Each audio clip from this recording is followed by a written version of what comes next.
Smo pa prinesli danes lepo vreme v Žile. Zelo. To. Podpora taka. Ja, no, vidiš, pomlad prihaja, ne?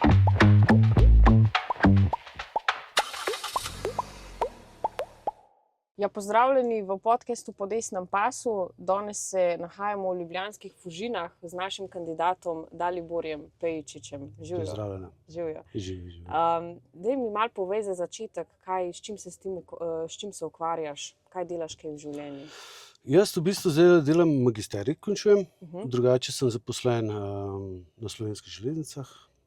Sem IT-ovec, računalničar, tako da s tem se ukvarjam. Tudi v prostem času se, naprimer, ko imam čas, se tudi s tem ukvarjam. No, tudi jaz sem v bistvu informatik po izobrazbi. Ja, včasih sem tudi programirala, zdaj se z drugimi stvarmi ukvarjam, tako da se poistovetim s tem. Ja, smo oba bolj tehnične narave. Pa zdaj seveda tudi skrbim za to, da tukaj vsa tehnika laufa, kar se tiče podcasta. Super. Pa daj mi povej, kako to, da si se odločil za to, da greš v politiko, konkretno k Slovenski demokratski stranki? Jaz sem se članil 2021 v času korone. Meni je takrat v času korone, bom rekel tako, vsi so govorili, da je Janez kriv za to, da je Sloveniji da bila korona in tako naprej. Ampak jaz sem rečem, a potem je Janez bil, v bistvu Janez zaprl cel svet. Ja. Ker to je bilo po celem svetu. Ok, so se od države do države so bili drugačni ukrepi, ampak načeloma so bili pa isto. Mi smo imeli še celo najmilejše. Najmilejše smo imeli, mile smo imeli. Če gledam, naprimer, takrat je odstopil tale Marjan Šarec. Ja. On je točno vedel, zakaj je odstopil, kaj ga čaka, zato je pa odstopil. Vrgel je puško v koruzo in Janez, naš predsednik, je v bistvu sprejel to in je, bom rekel, speljal do konca. In takrat se mi je zdela ta stranka nekako najbolj poštena. Potem sem jaz z gospodom Hojsom govoril in gospod Hojs mi je vprašal, če bi kandidiral, kar je bila to zame ena velika čast, kar sem tudi sprejel. In jaz sem rekel, da zelo spoštujem in to je meni ena velika čast in gospoda Hojsa zelo spoštujem in gospoda predsednika našega tudi. Tako da jaz pravim, mi smo ena taka lepa družina, ljudje nas zelo pljuvajo, ker smo SDS, ampak ljudje ne poznajo nas. Jaz pravim, ne morem poznati avto, če sem ga samo za kljuko prejel. Ja, pa čeprav jaz mislim, da se situacija zelo obrača, ker jaz sem se včlanila tam nekje na začetku Golobove vlade in sploh v zadnjem letu pa pol je velik vstop v našo stranko, ker imajo ljudje dovolj teh levičarjev, ki nam v bistvu samo kradejo pri belem dnevu. In se mi zdi, da se zelo klima spreminja, smo v takih prelomnih časih. Zdaj v tvoj okraj spada tudi Štepanjsko naselje. Dajva to pa malo pokomentirati. Zdaj je še celo Ustavno sodišče zadržalo izvajanje tega parkirnega režima. Janković se na to v bistvu požvižga. Kaj je zdaj s tem Jankovićem? Tako bom rekel, jaz sem njemu rekel, ampak to so bila gluha ušesa. Jaz pravim, Jankovića so volili v Ljubljani, veliko podporo on ima v Ljubljani, ampak namesto da te tiranije oziroma ukrepe, ki kaznujejo ljudi, zakaj rešitev ne izvaja? Zakaj garaže ne naredi? Ker se da, garaže se dajo narediti. Mislim, prostora je dovolj za vse. Samo treba nekaj narediti. In s tem je v bistvu, jaz ko pravim, ljudje so tisti, ki jim je treba pomagati. Volilci so kdo? Ljudje. Oni so njega izglasovali, pričakujejo od njega neko pomoč, on pa glih kontra dela. A je to pošteno? Ja, ker smo tudi videli, da v bistvu se sploh ni hotel pogovarjati z ljudmi. Ne, ni se hotel. Ni hotel. Naprimer, jaz sem mu takrat rekel, kakšne rešitve so, pa so rešitve. Garaže niso drage. Garažo eno, da narediš garažo, pride cirka 7 do 8 tisoč evrov. Eno garažo. Ampak zakaj tukaj ni interesa? Premalo zaslužka, po moje. Se pravi, njegova gradbena mafija ne bi prišla do svoje... Ziher. Kaj pa recimo zdravstvo? Ne? Zdaj tudi v Ljubljani je pač, smo videli velike čakalne vrste pred zdravstvenimi domovi na zdravnika. Ne? Kakšne so tvoje izkušnje? Moje izkušnje so take, ker naprimer zadnjič rekel, tudi pravijo naši te vlada, da je zdravstvo v redu. Ne? Ampak zdravstvo ni v redu. Jaz že 3 leta nimam zdravnika. Ne moja žena. Nimamo zdravnika. Tukaj v Fužinah, ker nas je 25,000 cca, 25,000 prebivalcev, imamo en velik zdravstveni dom, pa nimamo zdravnika. Kje smo mi? V Banana republiki, da nimam svojega zdravnika osebnega. Zakaj pa zdravstvo plačujemo, če ga nimam? Ampak vsak mesec pa moramo plačati. Ja, pa še obvezen zdravstveni prispevek so nam dali, dodaten davek. Seveda. Ker zanimivo je pa to, ne, da ravno Golobova vlada se hvali s tem, da ne bi bilo 400 novih zdravnikov. Ja, pa zadnjič je tudi Golob objavil, da je do 2026 so, ne vem, neki doktori. Jaz lahko dam dokaz, da moj sin, mladoleten, ko imam mladoleten otroka, ima čakalno dobo, čaka do 2027. Leto pa pol. Oni pa pravijo, da je do konca leta, najkasneje. Ja, da so in to mladoletne osebe. Da so čakalne vrste krajše, oni pravijo. Ne? Ni res. Realno ni. Kaj pa recimo, če boste izvoljeni, če si izvoljen kot poslanec, ker se tikava, kaj bi bila, ne vem, ena izmed prvih področij, ki se ti zdi, da ga je treba urediti v naši državi? Zdravstvo, policijo. Policija bo treba zrihtati, da ne sme biti politizirana. Treba ločiti ta sistem. To je pri policiji. Tisti, ki so že za penzijo, ne grejo v penzijo, ne pustijo, tam mladim ne delajo. Zakaj noben od šefov ne gre na ulice, pa da vidi, kaj operativa dela? To treba videti. To je prva stvar. Zdravstvo ni zrihtano. Zdravstvo je zelo slabo.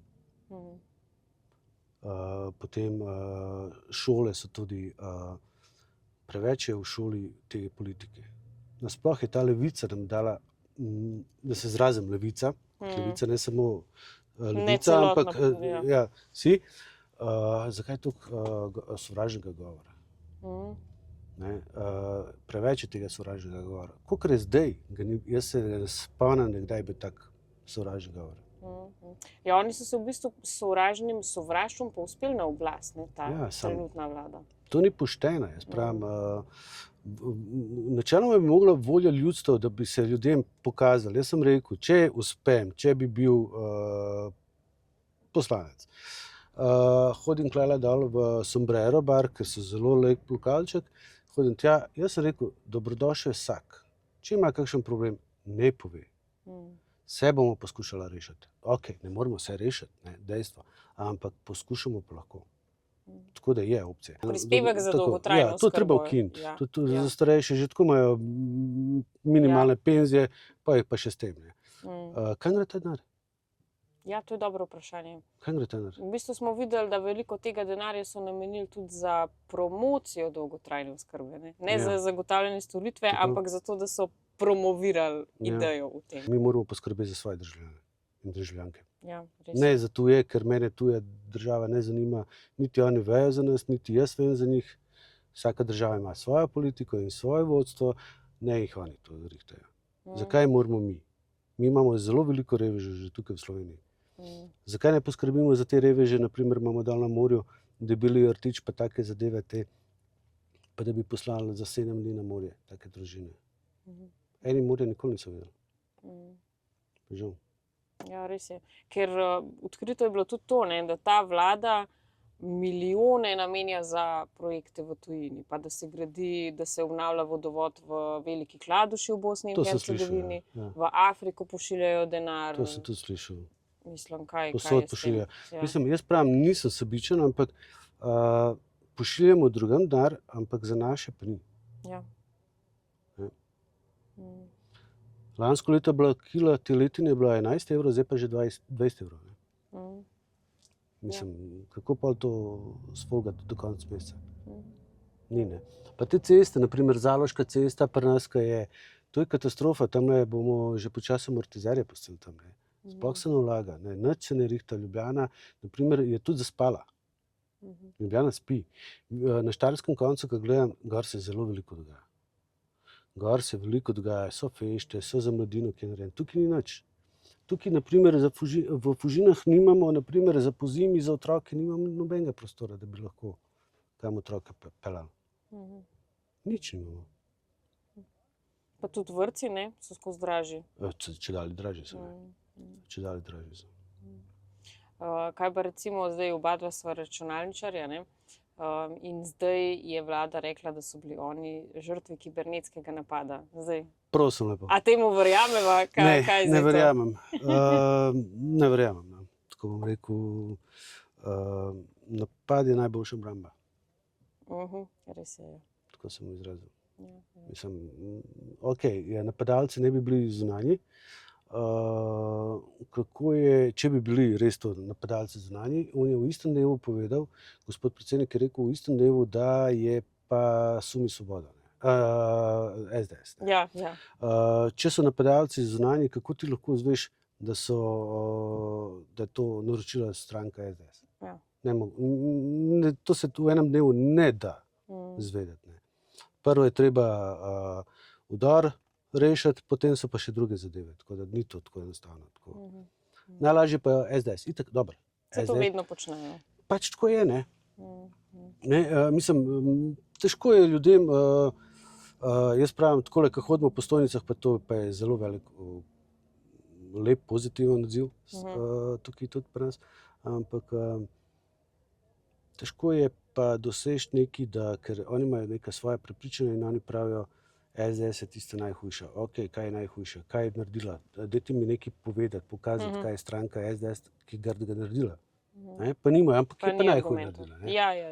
Ni argument. To je ta propaganda, ko se pol zažre v možgane ljudem, ker še vseeno desnih vlad smo imeli v samostojni Sloveniji 7 let, ne? Pa še to se je bilo treba močno pogajati vedno z opozicijo, medtem ko večino časa samostojne Slovenije imamo mi levičarje in vsakeč, ko je desna vlada, ti potem podre za tabo vse, kar si prej dobrega naredil. Edini pravi politik v Sloveniji zame je Janez Janša, ker je od prvega dne do zdaj. Jaz ne živim v zgodovini, jaz sem v času digitalizacije in ne morem živeti v leta 45. Jaz živim za 2026. Ne živim za 2025, ampak za 2026 in naprej. Kar je bilo. Jaz grem naprej. Mene ne zanima, kar je bilo včasih. Ampak bilo je, gremo naprej, popravljamo zadeve. Dajmo se boriti za vse nas, da bo nam lepo. Ampak to, ko zdaj gledam tega tudi Koprivca, ki je proti kandidatu tukaj pri meni, on je ponosni ta potomec komunistov. Ja. Mislim, to je zame neumnost. Bodi ponosen, da si Slovenec. Zakaj moraš biti ponosen, da si komunist? Mislim, da se že delimo na te pune. Prav zanima me, če ima svojo slovensko zastavo doma. Ja, vprašanje, če jo ima, ne. Koprivc je bil tudi eden izmed tistih svetnikov v Ljubljani, ne, ki so rekli, da je bilo to nacistično, ja, da je tisti hod harmonikašev. Ja, no, ko so se vrnila na domovino. Ne.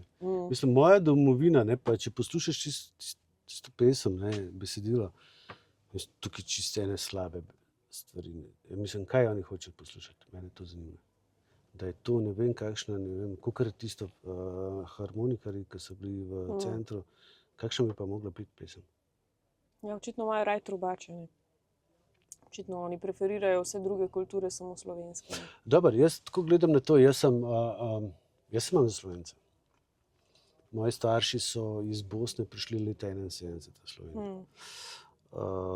Prišli so za bolje jutri in tako naprej in jaz sem se rodil v Trbovljah in sem odrastel, šolo končal tukaj, še zmeraj šolo delam magisterij, imam 3 prekrasne otroke, imam ženo, poročen srečno 22 let že.